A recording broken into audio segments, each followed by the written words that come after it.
الشیطان الرجیم بسم اللہ الرحمن الرحیم رب اشرح لی صدری ویسر لی امری واحلل عقدۃ من لسانی یفقہوا قولی۔ ہماری گفتگو کا موضوع ہے صدقہ خیرات۔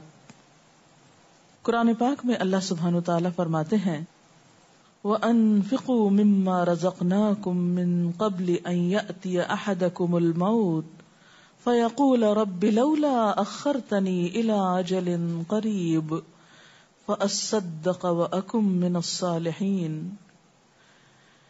جو رزق ہم نے تم کو دیا ہے اس میں سے خرچ کرو قبل اس کے کہ تم میں سے کسی کی موت کا وقت آ جائے، اور اس وقت وہ کہے کہ اے میرے رب، کیوں نہ تو نے مجھے تھوڑی سی مہلت اور دے دی کہ میں صدقہ دیتا اور نیک لوگوں میں شامل ہو جاتا۔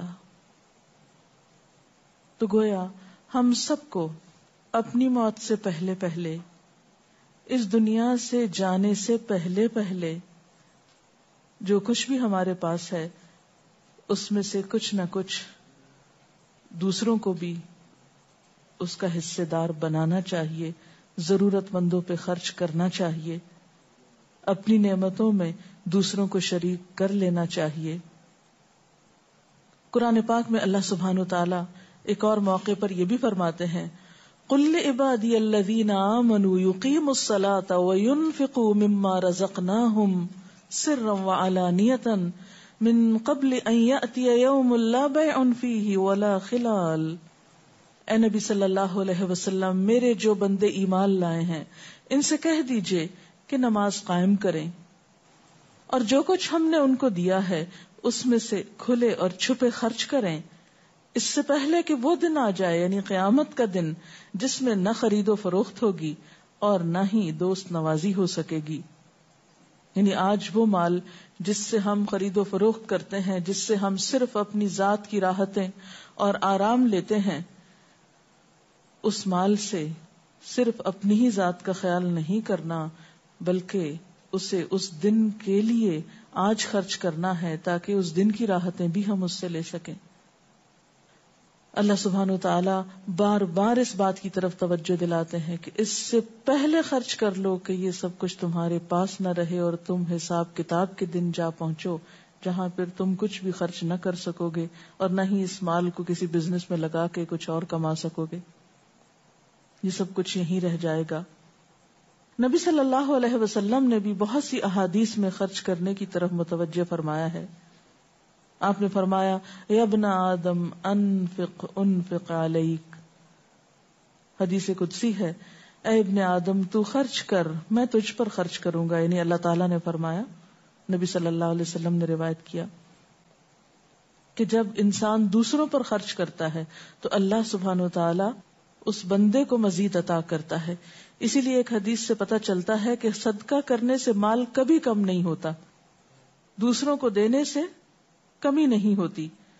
آپ صلی اللہ علیہ وسلم نے فرمایا جس نے حلال کمائی سے ایک کھجور برابر بھی خیرات کی، یعنی چھوٹی سے چھوٹی چیز بھی خیرات کی، اور اللہ تعالیٰ تک حلال ہی کی خیرات پہنچتی، یعنی وہ اس کے پاس اسی کا اجر ملتا ہے انسان کو، تو اللہ تعالیٰ اسے اپنے دائیں ہاتھ سے قبول کرتے ہیں۔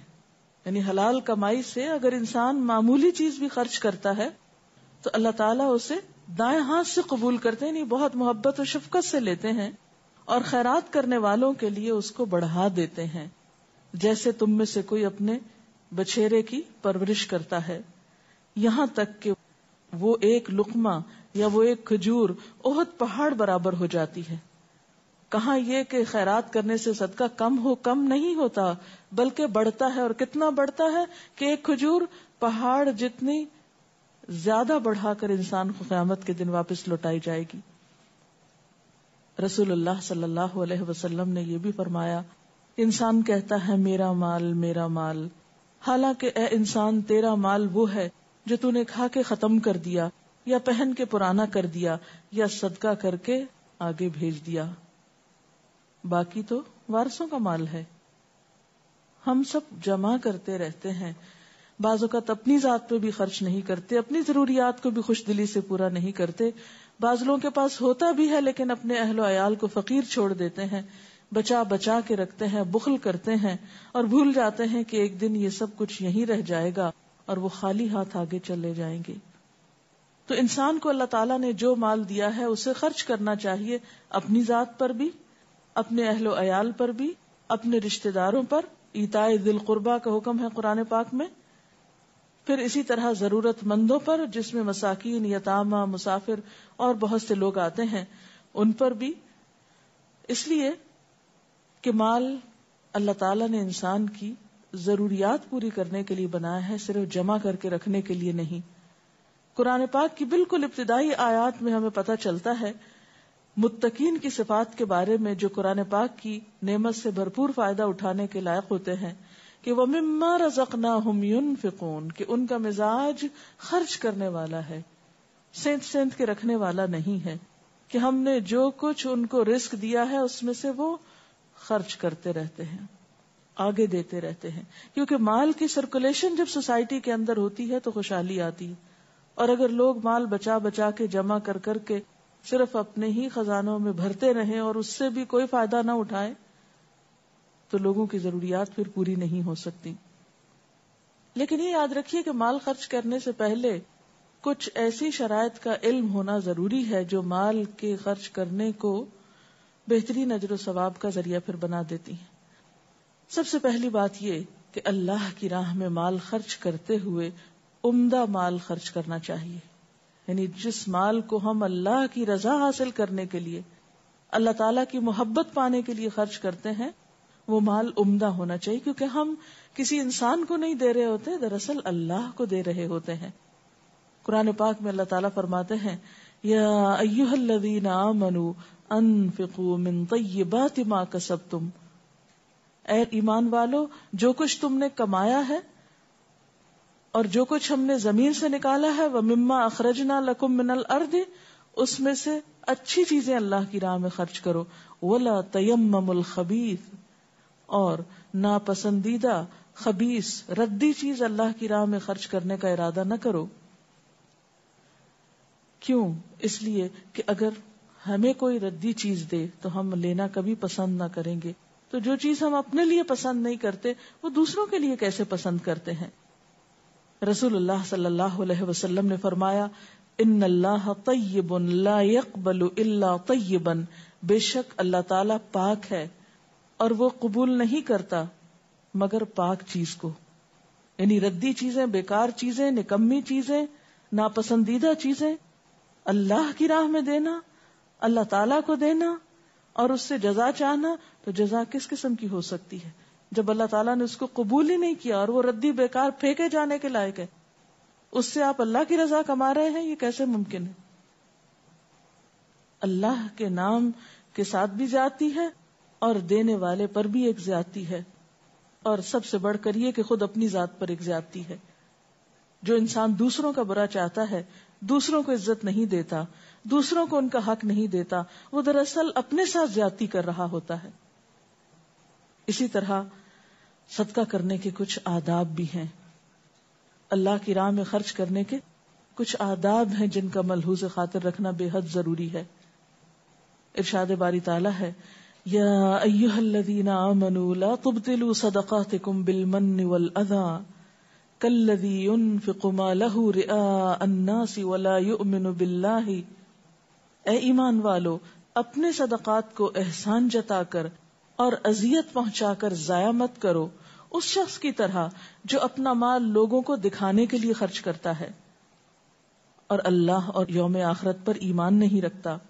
تو سب سے پہلی بات یہ ہے کہ دے کر احسان نہ جتایا جائے.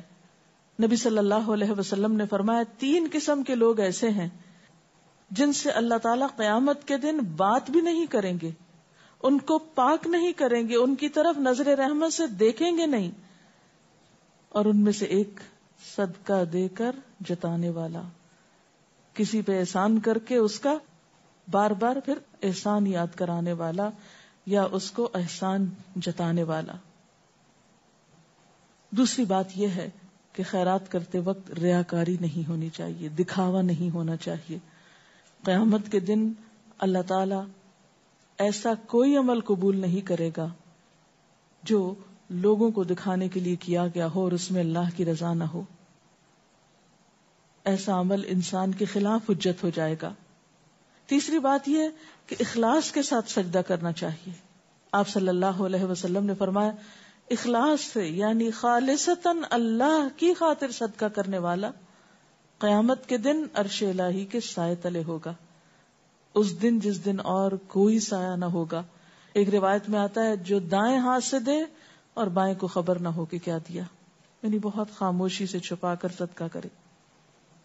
پھر اسی طرح یہ ہے کہ ہمیشہ گن گن کے نہیں دینا چاہیے، ہمیشہ بہت حساب کر کر کے نہیں دینا. جو توفیق استطاعت حیثیت ہو وہ دے دینا چاہیے. حضرت اسماء کہتی ہیں آپ صلی اللہ علیہ وسلم نے فرمایا خرچ کرو اور گنا نہ کرو ورنہ اللہ تعالیٰ بھی تیرے لیے گنے گا، یعنی تجھے بھی پھر گن گن کے دے گا. اور تو مال کو مت روک ورنہ اللہ تعالیٰ تجھ سے مال کو روک دے گا، یعنی اگر تم دوسروں پہ خرچ نہیں کرو گے تو اللہ تعالیٰ تمہیں نہیں دے گا. اور جتنا تجھ سے دیا جا سکے وہ تم دو. پھر اسی طرح یہ بات بھی یاد رکھنے کے لائق ہے کہ انسان جب اللہ کی راہ میں خرچ کرے تو فقر و فاقہ سے نہ ڈرے کہ دے کر میں فقیر ہو جاؤں گا. قدرتی بات ہے انسان کو تھوڑی پریشانی ہونے لگتی ہے کہ اگر میں نے اپنی چیز کسی کو دے دی تو میرا کیا بنے گا. تو اللہ تعالیٰ قرآن پاک میں فرماتے ہیں الشیطان یعدکم الفقر، شیطان تمہیں فقر و فاقہ کا خوف دلاتا ہے کہ تم فقیر ہو جاؤ گے، محتاج ہو جاؤ گے، کسی کو دینے کے بعد تمہارے پاس کچھ نہیں رہے گا. حالانکہ اللہ تعالیٰ کے خزانے بہت وسیع ہیں، جس نے کل دیا وہ آج بھی دے سکتا ہے. آپ صلی اللہ علیہ وسلم نے فرمایا صدقہ کرنے سے مال کم نہیں ہوتا بلکہ اس میں برکت ہوتی ہے، مال بڑھتا ہے. اور کسی کے قصور کو معاف کر دینے سے اللہ عزت بڑھاتا ہے، اور جو کوئی تواضع اختیار کرتا ہے اللہ اس کو بلندی عطا کرتا ہے.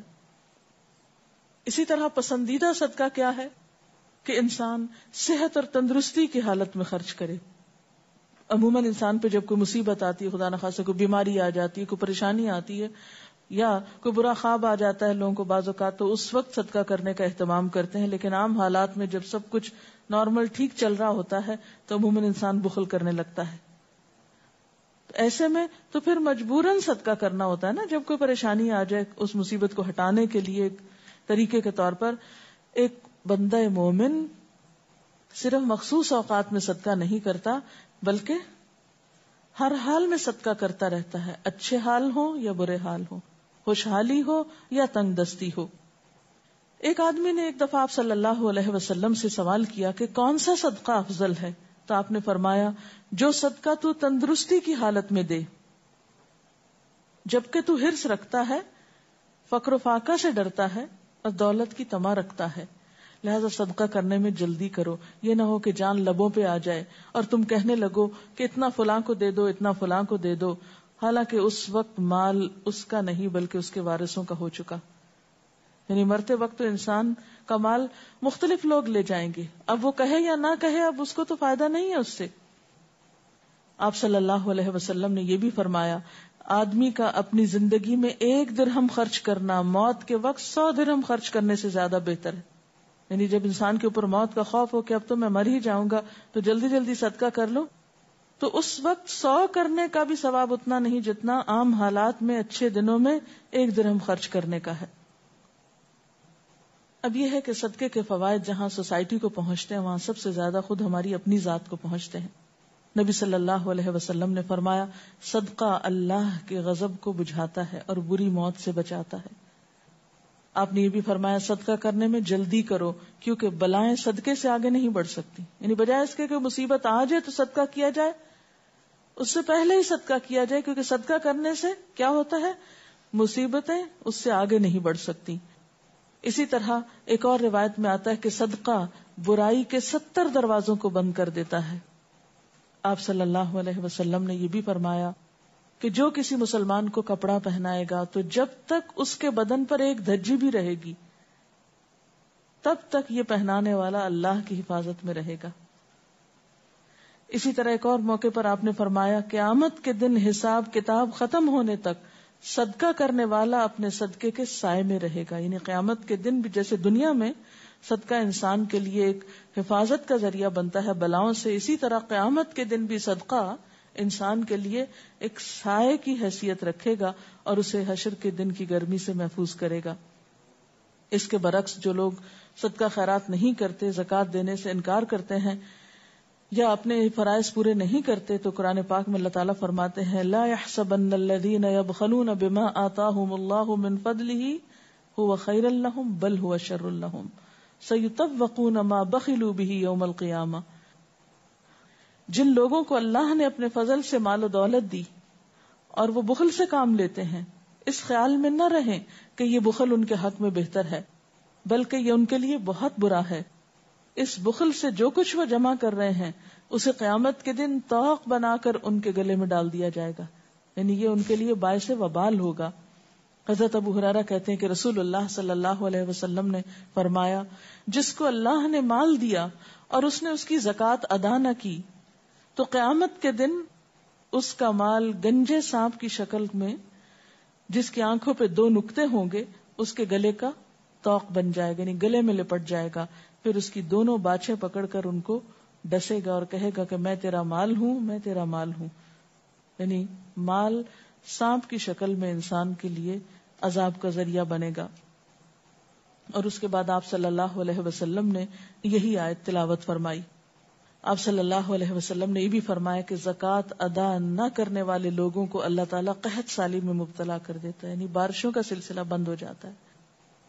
تو اس لیے ضروری ہے کہ ہم اپنے اس فرض کو پہچانیں اور اللہ کے دیے ہوئے مال میں سے اور دیگر نعمتوں میں سے بخوشی اپنی خاطر اور معاشرے کے امن اور سکون کی خاطر اللہ کے بندوں میں اللہ کے دیے ہوئے مال کو پھیلائیں، تقسیم کریں، ان کو اس میں حصے دار بنائیں۔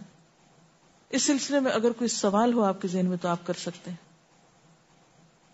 اکثر ایسا ہوتا ہے کہ جب آپ نیکی کسی کے ساتھ کرتے ہیں تو ارد گرد پتہ چل جاتا ہے، اپنی ریا کی نیت نہیں ہوتی، تو اس صورت میں کیا کرنا چاہیے؟ نیکی کرتے رہنا چاہیے اور یہ پرواہ نہیں کرنی چاہیے کہ کوئی دیکھ رہا ہے یا نہیں دیکھ رہا۔ اس سے مراد کیا یہ ہے کہ آپ اپنے بچوں کے لیے جمع نہ کریں اور جو کچھ ہے وہ آپ دے دیں، مطلب کسی وقت بھی اگر آگے کے حساب سے آپ نے رکھا ہوا ہو تو وہ آپ نکال دیں صدقے کے طور پہ۔ اور نہیں، یہ مراد ہے؟ صدقہ کرنے سے مراد یہ نہیں ہے کہ آپ اپنے پاس کچھ بھی نہ چھوڑیں، اس سے مراد یہ ہے کہ آپ اپنی ذات پر خرچ کریں، اپنے بال بچوں پہ خرچ کریں، اپنے رشتہ داروں، جیسے شروع میں بھی بات ہوئی تھی، اور مال میں سے جو اللہ کا حق ہے، یعنی خاص طور پر زکوٰۃ جو ہے اس کو آپ نکالیں۔ اور پھر دوسری روایت سے ہمیں یہ بھی پتہ چلتا ہے کہ مال میں زکوٰۃ کے علاوہ بھی حق ہے۔ قرآن پاک میں آتا ہے یسألونک ماذا ینفقون، لوگ آپ سے پوچھتے ہیں کیا خرچ کریں، قل العفو، کہہ دیجئے جو ضرورت سے زائد ہو۔ تو اپنی ضروریات کو سامنے رکھتے ہوئے آج کے لیے اور کل کے لیے، اس کے بعد جو زائدہ ضرورت مال ہے اس میں سے آپ جتنا ممکن ہو، جو توفیق ہو، وہ زکوٰۃ کے علاوہ نکالتے رہیں۔ اور اگر پس انداز کرنے کی ایسی ممانعت ہوتی تو اسلام میں قانون وراثت نہ ہوتا، یعنی اس کا مطلب یہ کہ مال جمع تو ہوگا لیکن اس میں سے زکوٰۃ نکالی جائے گی، حقداروں کا حق نکالا جائے گا، صرف جمع ہی نہیں کیا جاتا رہے گا یا بخل سے کام نہیں لیا جائے گا۔ کچھ لوگ ایسے ہوتے ہیں جن میں انا پرستی بھی ہوتی ہے اور وہ یہ نہیں چاہتے کہ ہم ان سے لیں، مگر وہ ہوتے بھی ہیں حقدار مگر لیتے نہیں ہیں، تو ان کو بھی ہم کس طریقے سے صدقہ دیں؟ ٹھیک ہے، وہ بھلے ہمارے اپنے ہوں، رشتہ دار ہوں، ٹھیک ہے، تھوڑا اس کو ذرا وضاحت فرمائیے۔ اس میں آپ دیکھیے کہ صاحب مال لوگوں پر ذمہ داری عائد ہوتی ہے کہ وہ اس بات پر بھی نظر رکھیں کہ ان کے آس پاس دائیں بائیں ضرورت مند کون ہے۔ تو جس چیز کی ضرورت آپ محسوس کریں وہ چیز آپ نکالیں، یا جو آپ کے پاس زیادہ ہو وہ آپ ضرورت مند ڈھونڈ کر وہاں تک پہنچائیں۔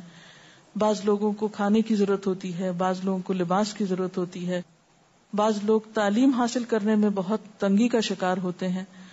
تو یہ ڈپینڈ کرتا ہے کہ آپ کے علم میں، اطلاع میں کون کس چیز کا ضرورت مند ہے۔ اور جہاں تک آپ نے انا کی بات کی، یہ بات درست ہے، لیکن بہت حد تک ڈپینڈ کرتا ہے کہ دینے والا دوسرے کی انا کو محفوظ کرتے ہوئے یا بچاتے ہوئے یا اسے ہرٹ کرتے ہوئے کس طرح اس کو دیتا ہے۔ تو انشاءاللہ جب دینے کا انداز خوبصورت ہوگا، چھپا کر دیا جائے گا، دوسروں کے سامنے اس کو ذلیل نہیں کیا جائے گا تو وہ بھی سکون کے ساتھ اس کو قبول کر سکے گا. ڈاکٹر صاحبہ، ہمارے ہاں صدقے کا جو معنی و مفہوم ہے وہ بہت محدود ہے. یعنی صرف لوگ یہ سمجھتے ہیں کہ آپ نے پیسے دے دیے یا کسی کی مدد کر دی تو وہی صدقہ اور خیرات ہے. تو آپ قرآن و سنت کی روشنی میں اس کے معنی و مفہوم پہ مزید روشنی ڈالنا چاہیں گی؟ ایسا ہے کہ صدقہ صرف مال کا نہیں ہوتا. نبی صلی اللہ علیہ وسلم نے ہر نیکی کو صدقہ کہا ہے. کل معروف صدقہ، ہر نیکی کا کام صدقہ ہے. کوئی بھی احسان یا کوئی بھی خیر خواہی اور بھلائی جو آپ کسی کے ساتھ کرتے ہیں، خواہ اچھا مشورہ دے کر، خواہ اس کو دعا دے کر، خواہ اس کو ایک اچھی بات کر کے اس کا دل خوش کرتے ہیں، یہ سب چیزیں بھی صدقہ ہیں. آپ کسی کو علم سکھاتے ہیں، جہالت سے نکالتے ہیں، اندھیروں سے نکالتے ہیں، یہ صدقہ ہے. آپ کسی کو کھلے دل سے ملتے ہیں، مسکراہٹ کے ساتھ اس کا استقبال کرتے ہیں، یہ بھی صدقہ ہے. پھر اسی طرح کسی بھی قسم کی مدد، مثلا کوئی بیمار ہے، اس کی بیمار پرسی، کوئی درد سے کرا رہا ہے، اس کی خدمت، اس کی عیادت، یہ بھی صدقہ ہے. پھر اسی طرح کوئی بہت دل ہارا ہوا ہے، اس کو آپ حوصلہ دیتے ہیں، دل جوئی کرتے ہیں. کوئی فوت ہو جاتا ہے کسی کے یہاں، اس کی آپ تعزیت کرتے ہیں. اسی طرح اگر کوئی آپ کے ساتھ زیادتی کر جاتا ہے، آپ اس کو معاف کرتے ہیں، یہ بھی صدقہ ہے. پھر اسی طرح تکلیف دہ چیز کو راستے سے ہٹانا، یہ بھی صدقہ ہے. کوئی زور سے سنتا ہے، آپ اس کو زور سے بول کے سنا دیتے ہیں. کوئی دیکھ نہیں سکتا، آپ اس کی چلنے میں یا کسی کام میں مدد کر دیتے ہیں، یہ بھی صدقہ ہے. یعنی کم سننے والے کو اونچا بول کے سنانا، نہ دیکھ سکنے والے کو ہاتھ پکڑ کر رستہ دکھانا، راہ پار کرا دینا. کوئی بیمار ہے، اس سے آپ ڈاکٹر کے پاس لے جاتے ہیں. اسی طرح دو جھگڑا کرنے والوں کے درمیان صلح کرانا، اسے بھی صدقہ کہا گیا ہے. پھر اسی طرح آپ دیکھیے کہ درخت لگانا، پودے لگانا، خصوصاً پھلدار درخت لگانا، تو جو بھی کوئی اس میں سے کھائے گا وہ سب آپ کے لیے صدقہ لکھا جائے گا. پانی نہیں کہیں پر، وہاں پانی کا بندوبست کرا دینا، کنواں کھدوانا. اسی طرح حدیث کے مطابق نیکی کا حکم دینا اور برائی سے روکنا، یہ بھی صدقہ ہے. ہمارے دین میں صدقے کا کانسیپٹ بہت وسیع ہے، اور ہر شخص خواہ وہ مال رکھتا ہو یا نہ رکھتا ہو، کسی نہ کسی شکل میں صدقہ کر سکتا ہے. اور ہم میں سے ہر ایک کو نیکی کے کاموں کا حریص ہونا چاہیے اور ایک دوسرے سے آگے نکلنے کی کوشش کرنی چاہیے. اللہ تعالی ہمیں اس کی توفیق عطا فرمائے. وآخر دعوانا ان الحمد للہ رب العالمین. سبحانک اللہم وبحمدک، نشہد ان لا الہ الا انت، نستغفرک ونتوب الیک.